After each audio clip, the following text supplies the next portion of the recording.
Dear students, my name is Nausheen and in today's session we are going to discuss about the conditions of gender equilibrium and what is the meaning of Pareto optimality. So friends, it's important to know that what are the properties and conditions of gender equilibrium. Let's move towards them. So there are three static cases of general equilibrium.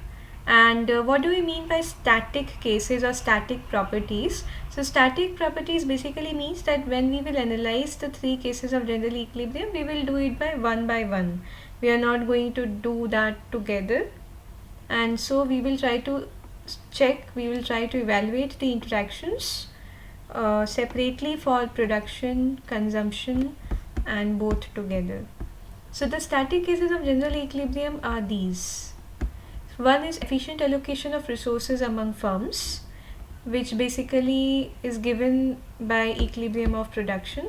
Second is efficient distribution of commodities between two consumers, which is given by equilibrium of consumption. And then efficient combination of products. This also implies product mix equilibrium. So simultaneous equilibrium in production and consumption can be understood. So these three static cases show three kinds of general equilibrium conditions in production, consumption, and then both taken together. We will be discussing these three cases with the help of diagrams where we will be using Edgeworth box and contract curve. These tools are very helpful in understanding the exchange process between firms, between consumers, and between both firms and consumers. Now let us check that what these properties are alternatively called. So these properties are also called marginal conditions of Pareto optimality or Pareto efficiency. What do you understand by Pareto optimality or efficiency? So it basically implies a situation where it is impossible to make anyone better off without making someone worse off. A good example of this is supposingly there is a cricket stadium which has 1000 seats for the audience. If the stadium is fully booked, then all the 1000 seats would be occupied. So now if some extra guest comes and wants to watch the match, he'll not be able to do because the stadium is fully occupied. So that represents efficiency. So efficiency basically implies that you have that many audience as are the seats for them. Another example which you can relate to for Pareto efficiency is supposingly you are a class of economics major students and you are total 22 students. So supposingly some classroom has been fixed for you and depending upon the numbers only 22 seats have been arranged for all 22 of you. Now there is another seat for the teacher as usual.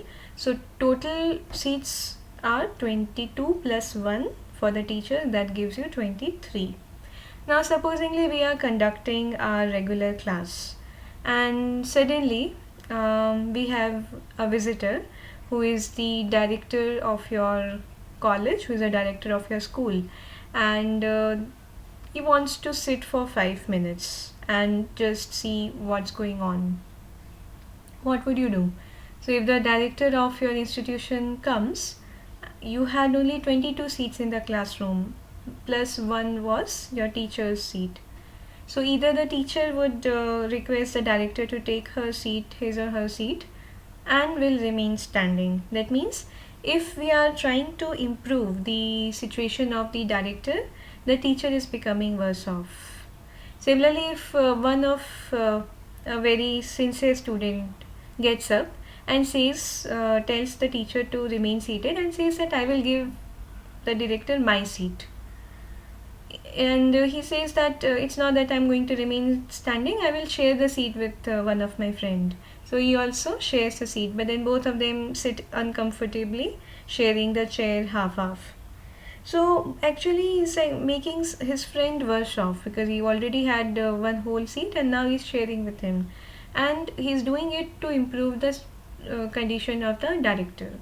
So basically when as much is the need in the economy, accordingly exactly all the resources are fully employed and there is no wastage and there is nothing idle lying. That is a situation of Pareto optimality or Pareto efficiency, and it's considered to be efficient because of this reason only, that there is no wastage, neither there is anything idle. So if a batch of 22 students is sitting in a classroom which has 60 seats, then that is the resources are lying idle. Okay, so that will not be an efficient scenario. A diagram which helps us to explain these Pareto concepts is this one. So if you are having resources less than what are required, that is Pareto inefficient. All the points on this curve, this is actually a famous PPC curve, production possibility curve. So each point on this curve basically shows that resources have been efficiently utilized to produce two goods. You can take any two goods, and if you are on the point on this PPC curve, you will have Pareto efficiency, and if you are on if you are lying under the PPC curve but you're moving towards PPC curve, so this arrow is showing movement towards PPC curve, it shows Pareto improvement. So that is how you can understand the process of Pareto efficiency or Pareto optimality, and these concepts are very useful to understand general equilibrium, both in the producer theory and in the consumer theory. So we will be discussing and using these concepts very often. Till then, all of you take care. You may wait for me to share more additional material relating to these conditions, and all of you take good care of your health. Thank you very much for your patient listening. Have a great time ahead. Bye.